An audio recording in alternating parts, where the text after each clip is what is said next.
One nation one election साल 1952, 1962 और 1957 और 1967 आज़ादी के बाद यह वह अवधि है जिसे लोकसभा और विधानसभा चुनाव एक साथ करा के आखिरी साल यानी 1967 के बाद ऐसा हुआ कि लोकसभा चुनाव और विधानसभा चुनाव अलग अलग भंग होती रही, जिसका रिजल्ट यह आया कि चुनाव का क्रम टूट गया।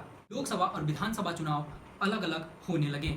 इसके टूटे क्रम में न केवल समय को ज्यादा खर्च करना लगा बल्कि देश का खर्च चुनाव कराने में ज्यादा बढ़ गया। मुद्दा सुर्खियों एवं चर्चा में बना रहा, समाधान का कोई प्रयास कंक्रीट तौर पर सामने नहीं आया। इसके बाद विधि आयोग ने 1999 में अपनी एक रिपोर्ट में वन नेशन वन इलेक्शन का सपोर्ट किया और इससे जुड़े कुछ सुधारों की अनुशंसा व्यक्त की।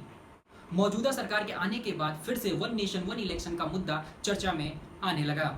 समय की मांग बताते हुए बीते दिनों संसद में संसदीय समिति के द्वारा एक रिपोर्ट पेश की गई।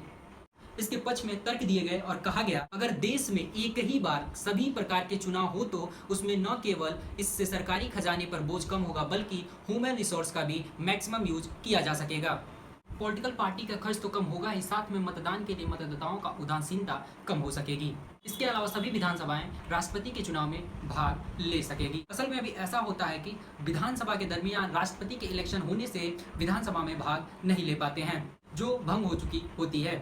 अब अगर एक साथ चुनाव कराया गया तो न केवल प्रशासनिक और सुरक्षा बलों पर बोझ कम हो सकेगी और देश के विकास के लिए समय बच सकेगा। धन्यवाद।